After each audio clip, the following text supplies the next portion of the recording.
gente vai começar esse tema lindo que é a meditação cristã, certo? A meditação bíblica, que vai receber o legado aí de todo esse aparato científico que a gente tem conversado até agora. Então nós temos a aula sobre oração e a gente viu aqui no contexto que a oração pode ser considerada um tipo de meditação. E nós vemos aqui, então, bases históricas de onde surgiu a meditação cristã ou a meditação do Ocidente, a meditação que está relacionada diretamente à nossa cultura. Porque quando a gente fala de meditação, a gente facilmente vai fazer uma relação com cultura oriental, né? Então vem o budismo, o yoga, mas a gente tem bases ocidentais para respaldar a prática da meditação. E a gente vai ver na história uma conversa entre o Oriente e o Ocidente e um bem entender aí das linhas filosóficas em prol aí da prática da meditação. Então, recapitulando tudo que nós vimos de legado aí fisiológico, o principal achado da meditação enquanto recurso terapêutico é ela influenciar volume cerebral, densidade de áreas corticais e a modulação da sinalização, da ativação, a atividade das ondas cerebrais. Ela vai influenciar, então, essas variáveis e vai refletir aí, então, bem que a gente viu aí nesses estudos. E falando um pouco sobre a história, nós temos aqui o legado, né? As pessoas que são importantes na literatura cristã, religiosa, que falaram sobre a meditação. E eu tenho aqui uma primeira definição da meditação cristã, que o autor diz: esse é um método de oração que é um movimento para além da conversa com Cristo. O que é além de uma conversa? Um diálogo. É uma comunhão estreitada com Ele. Na comunhão, a troca, certo? É diálogo, é falar e escutar, e ouvir. E então a gente tem a inspiração de tudo que a gente vai falar aqui nos autores. São João Cassiano, que ele é muito importante, ele tem publicação, ele andou até o Oriente e ajustou aí os ponteiros com os pais da meditação da cultura oriental.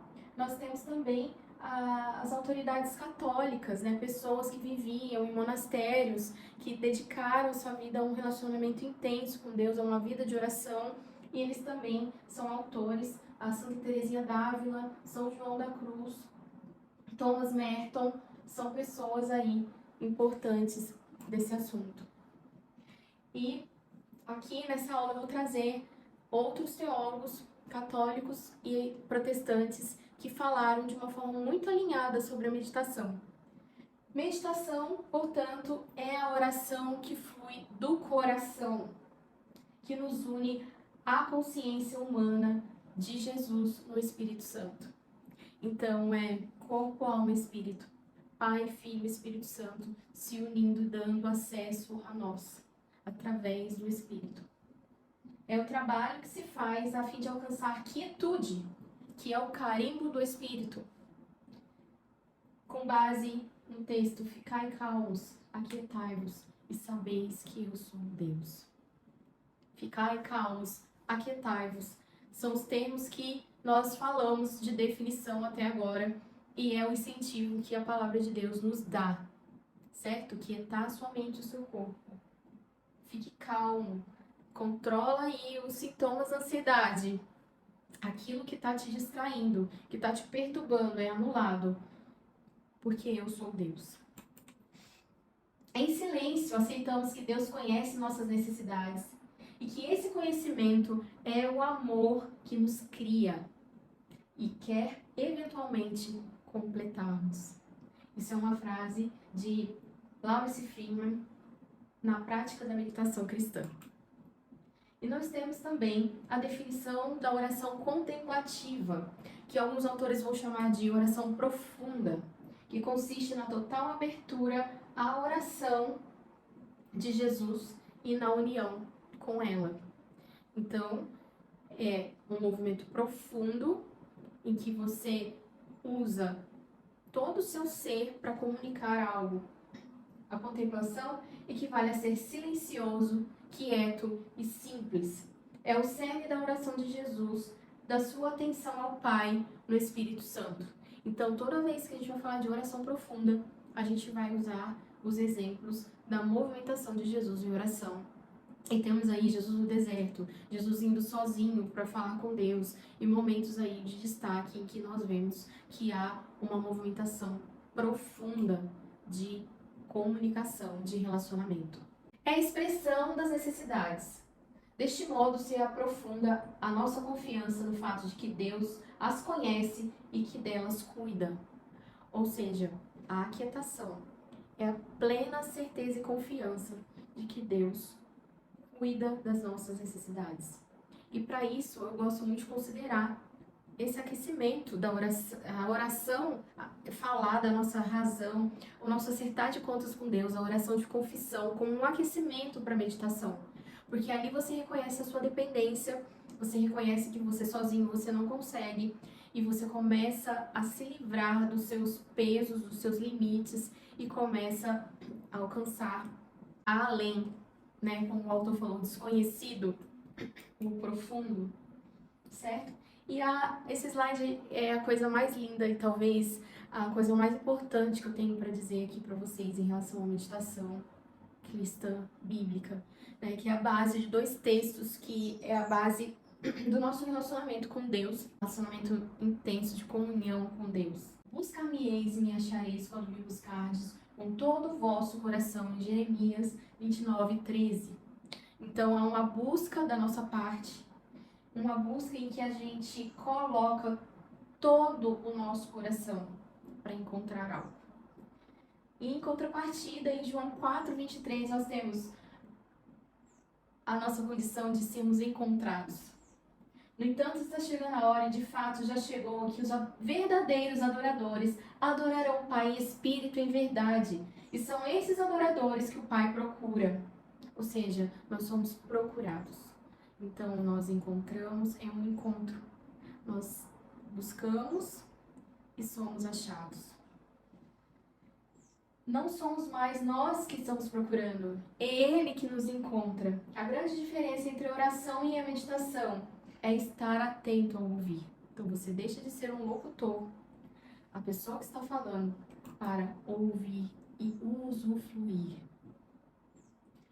Walter Winton expressou isso de maneira simples no século XIV. Ele escreveu: você mesmo não faz nada. Você simplesmente permite que ele haja na sua alma. Lindo, né? E a Santa Teresinha vai dizer que tudo o que podemos fazer na oração consiste em nos dispormos a aceitar e a receber. O resto corre por conta do poder do Espírito que nos conduz.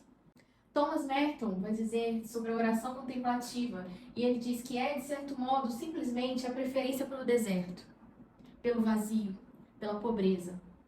Alguém começa a conhecer o sentido da contemplação quando, intuitiva e espontaneamente, procura o caminho obscuro e desconhecido da aridez, de preferência a qualquer outro.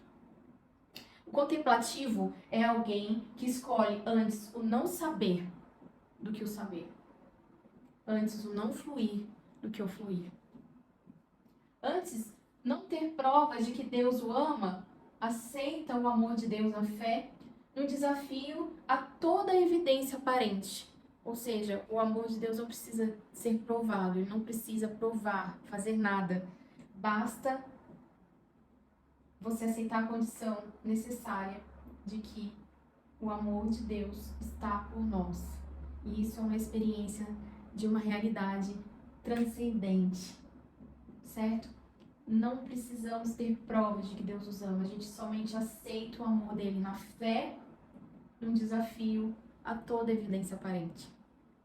Somente quando nós somos capazes de largar tudo o que há dentro de nós, todo o desejo de ver, de provar, de experimentar a presença de Deus, é que nos tornamos realmente capazes de ter a experiência dessa presença com a convicção e realidade avassaladoras que revolucionam a nossa existência inteira. Ou seja, a nossa própria expectativa pelo que pode vir a ser aquela experiência. Até isso a gente desapega, porque o mais importante está nele, e no que ele é, e na certeza do que nós temos, a nossa mente, do que ele é, isso basta ser lindo. Então, é emocionante. Eu trago aqui para vocês, de uma forma muito interessante, vocês vão observar que são as mesmas palavras do Thomas, que é da teologia católica. Nós temos aqui o John Wesley, que é um revolucionário protestante, né, que fez revolução na Inglaterra. E nós temos aqui uma carta que ele vai fazer para uma senhorita Marsh, em 1771. E ele vai dizer para essa moça: há vários tipos e graus de comunhão com Deus. A oração mais desejável é aquela em que abrimos nossa alma e falamos livremente com Deus. E nos esforçamos aridamente, sem parar de orar, até ouvir de Deus que você é amado. Ele está dizendo a referência do árido, e a gente tem aí a referência de Jesus no deserto, e a gente tem a referência de você insistir em foco, perseverança, resistência ao incômodo, e você ficar ali e ouvir até algo ser brotado, ecoando, dizendo, te dando a certeza e a identidade e a digital dentro da sua alma, do seu espírito, que você é amado. E eu trago aqui também um contexto dos Quakers, que são cristãos protestantes, e eles têm algo muito curioso aí nesse contexto de meditação, certo? Eles vão usar o texto de João 8,12, e eles vão dizer assim, o texto diz: eu sou a luz do mundo, quem me segue nunca andará em trevas, mas terá a luz da vida. E essa inspiração pela luz da vida, eles recomendam, com raízes bíblicas, a inspiração, né, da presença de Deus. Eles recomendam a meditação, e o foco da meditação deles é a luz. E aí eles saem da metáfora e eles usufruem no dia a dia deles da prática da meditação, em que eles param o que eles estão fazendo para buscar a presença de Deus. E é nesse nível de meditação, de foco, atenção, e eles vão usar aí essa inspiração desse texto e a luz como alvo da meditação. Lawrence Freeman vai falar: o ordinário superando o extraordinário. Ele fala em 2 períodos diários de prática. Então, que você deve meditar de manhã e à noite. E John Wesley, ele também fala sobre, ele relata a prática dele, 1h30 no ritual de entrada do dia, em que ele lia e refletia sobre a palavra, e ele se via desafiado a recuperar aquela reflexão durante todo o dia. Então, a base que ele tinha de literatura, a leitura da Bíblia, ele ia levar como meditação para o resto do dia, e ele dedicava esse momento de 1h30 para oração, leitura bíblica e reflexão, meditação. E ele relata que no fim do dia ele tinha mais um momento em que ele examinava todo o dia dele e ele pedia perdão a Deus, e assim o sono chegava com facilidade. E era o que ele recomendava para as pessoas. E John Wesley dizia algo interessante sobre a meditação, que ele falava que a oração, ela permeia todos os acontecimentos do dia. Ou seja, ele vivia num esforço constante de estar com o espírito ligado ao Espírito de Deus, se comunicando e sensível a ouvir, e a vida dele reflete isso, os frutos da vida dele refletem isso, né? Então, um bom exemplo aí de meditação para nós. E pegando aí essa dosagem de 2 vezes por dia, certo? Ele vai falar: o estado disciplinado diário é o resultado de seguir uma disciplina que é tão simples. Ele reconhece o identificar de uma mudança interior, consequente a essa disciplina de renúncia a si mesmo, que é a meditação, e o acesso à presença de Deus. Então, ou seja, quando eu medito, eu renuncio a mim mesmo, e a coisa mais importante é o acesso à presença de Deus. Como algo entendido como contagiante, que você vai contagiar as pessoas que estão ao seu redor.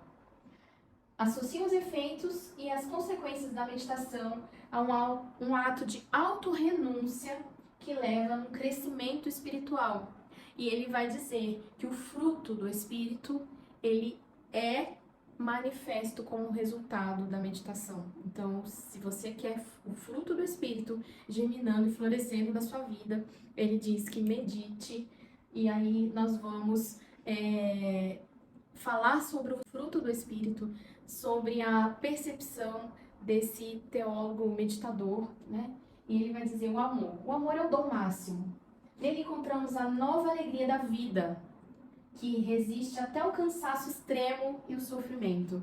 Então, o amor nos dá a habilidade de resistir sofrimentos e cansaços extremos. E a gente tem o texto: o verdadeiro amor lança fora todo medo. E o verdadeiro amor tudo sofre, tudo suporta e não acaba. Para você treinar a sua vida, para vencer, romper sofrimento extremo, cansaço, dor, a gente vai ver aí o amor como uma essência capaz de gerar nova alegria de vida. E de novo, quem está interessado aí em contornar sintomas da depressão, é nítido aí nessas palavras, né? Que o amor, o dom máximo que alimenta a nova alegria da vida, aquela alegria que se renova, a renovação da mente, a alegria que a gente tem ao amanhecer, ao acordar. Outro fruto, a alegria, que ela é mais profunda do que o prazer e a felicidade, ele diz. Ela se traduz por um novo sabor experimentado diante das coisas simples e naturais da vida. De novo, eu penso aí na depressão, né? Porque ele vai falar sobre coisas simples e naturais da vida sendo degustados com um novo sabor. A paz, o dom que Jesus nos confere no seu Espírito. Então, ele já não vai dizer que é algo nosso, é algo que o Espírito gera em nós. O Espírito Santo de Deus gera no nosso Espírito a paz. Ela é força que resulta da harmonia interior consigo mesmo, com o Pai e com toda a criação. Então, eu tenho paz quando eu estou em harmonia comigo mesmo, com os outros, com o Pai, com a criação. A paciência, que é o remédio para os nossos ímpetos de irritabilidade, intolerância, raiva e para todas as maneiras com que tentamos controlar e possuir os outros. Quando eu estava falando sobre os efeitos da meditação que eles viram nos adolescentes, e eles viram que o ímpeto de raiva era controlado, né? E está na definição lá da aula de Mindfulness. Então a gente vai ver aqui de novo pelas palavras aqui do Freeman, colocando aí, reconhecendo a meditação como uma arma para se desenvolver paciência, que vai combater aí essa irritabilidade, essa impulsividade relacionada à intolerância, à raiva, certo? Meditação como remédio. Benignidade, que é um dom que nos leva a tratar os outros como gostaríamos de sermos tratados por eles. E a bondade, e aí é algo lindo também revelado, que ele fala que a bondade não é nossa, mas a nossa natureza, que possui partículas divinas, ela sim tem bondade. E nós somos criados à imagem e semelhança de Deus, e por isso também nós temos acesso a essa bondade. Mas a bondade está em nós. Nós somos templos do Espírito Santo, e Ele é bom, e Ele está em nós.